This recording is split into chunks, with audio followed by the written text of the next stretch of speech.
Hi, I'm Domination, and I am a financial dominant. You might be asking, okay, what is that? But today I'm going to tell you exactly what that is.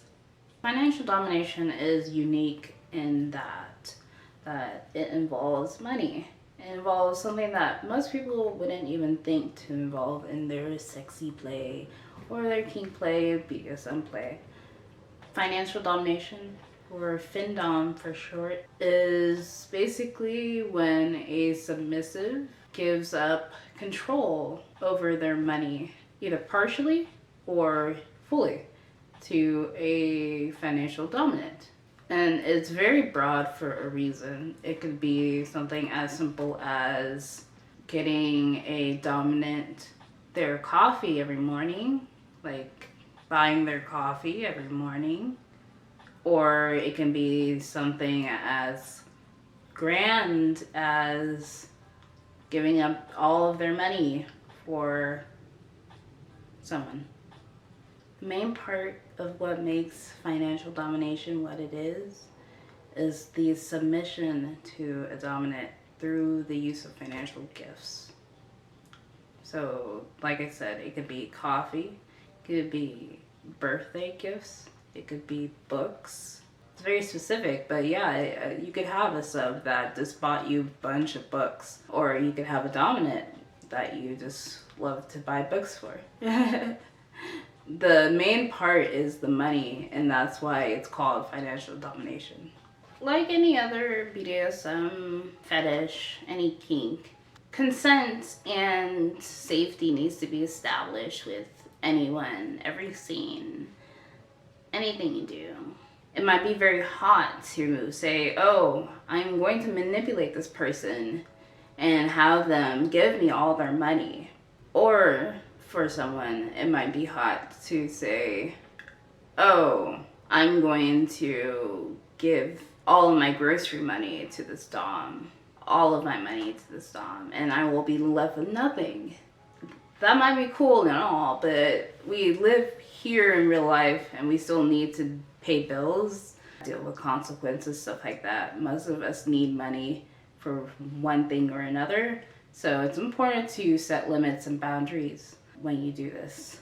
There are many different roles in financial domination, mostly 3. So I guess not that many. There's of course the financial dominant that receives all the funds, makes the rules, kind of sets everything up, the one that is in charge. That's me. They're the ones that get pampered and spoiled by their submissives, or just by submissives in general. There are some community submissives. And then next is the financial submissive, the fin sub. So this is the person that takes on the submissive role. They listen, they obey, they take orders from dominants, and they are the ones that spoil and pamper their dominants. They're the ones that give the funds to financial dominants. And last but not least are the financial switches, which are really awesome. They simply switch in their role. So it might be a dominant usually that submits to one particular person and gives them money. It might be a submissive usually, but maybe their partner likes to be dominated financially, so they'll do that for their partner. And some just are just based off of mood. Maybe they feel switchy. Maybe they feel more dominant today. Maybe they feel more submissive tomorrow. It's just kind of like that. Those are the 3: the financial dominant, the financial switch, and the financial submissive. Next is probably one of the most important parts of financial domination. That's the tribute phase. Yes, this is where you start to get money. So before anything starts, before any dynamic starts, way before someone's owned or something, I'll explain that later.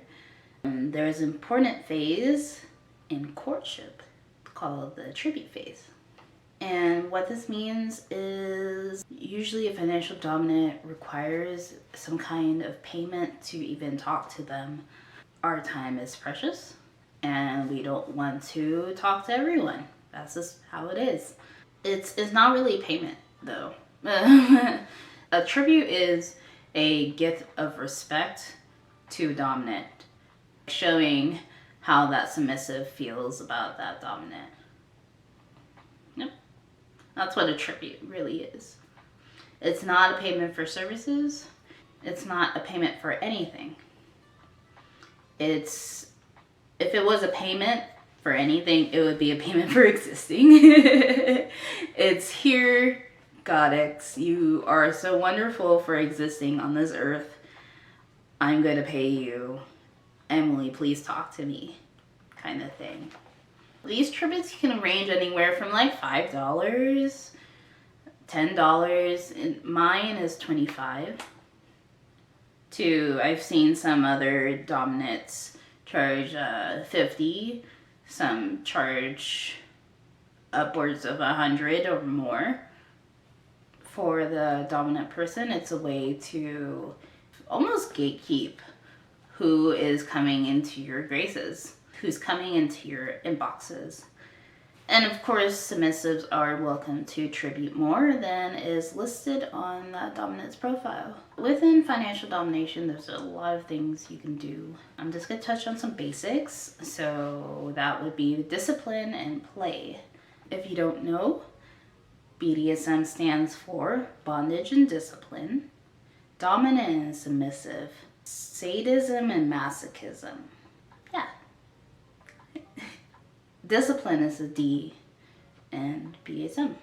So the thing about discipline is most submissives I'm going to say all submissives actually, even if they're a brat, like following rules and obeying orders and following directions, following the lead of a dominant. And most dominants love to order their subs around. Give them tasks, give them rules, stuff like that. Discipline can be explored in many ways. Task is one of them. Punishment is another, or punishment. There's also just day-to-day interaction that you can assert your dominance in there and discipline your submissive. And then play. So there's a lot of different kinks, and I'm not going to get really into it, of course, because this is YouTube. But just to go over some that are included in financial domination frequently is, let's start off with humiliation, a destruction of someone's pride, degradation, destroying of someone's self-worth, worship, devotion or recognition of a superior, usually in a godly sense, cuckoldry. Cuckoldry is, I hope I'm pronouncing that right. Cuckoldry? Cuckoldry? Cuckold? Cuck? Yeah. Okay. Cuckoldry is humiliating the submissive by mentions of situations with another person and the submissive wasn't involved in that. So trying to keep it very safe for work, but oh, I had this lovely date with this really handsome gentleman, and that submissive getting all flustered by the fact that you mentioned that. That happens. Of course, you can't go over all this fun stuff without taking care of yourself, or taking care of your dominant, or taking care of your submissive. So there is this thing called Aftercare. This cool thing called Aftercare. Because BDSM is so immersive, we usually need some time, some reset to go back to our normal lives and remind ourselves, or remind your partner, your play partner, hey, I still like you. This is okay. We're two adults and we're consenting to this, and it was fun and it's okay. Aftercare can include lots of things. For some people, it's just sex. That's their aftercare. If they are into that. Online, it's usually stuff like affirmations, maybe some voice calls, reassurance that you're okay, I'm okay, things are okay, and we didn't do all this because we're horrible people. We did all this because we're kinky. So before all this, you need to negotiate. You need to talk about, what are your likes? What are your dislikes? What are your limits? What do you want to do? What do we stay away from? All of that. It needs to be talked about beforehand so everyone's on the same page and no one gets hurt. That's what makes BDSM BDSM and not abuse. Yeah. And also when negotiation is taking place, usually, and I would strongly advise that both the submissive and the dominant are on equal standing points during the negotiation. So that means that the submissive's word is taken with full effect and full importance, and there's no power play yet. Yeah, so after some time, if you're getting to know someone as submissive, or if you're getting to know a dominant, you might be like, oh, what's next?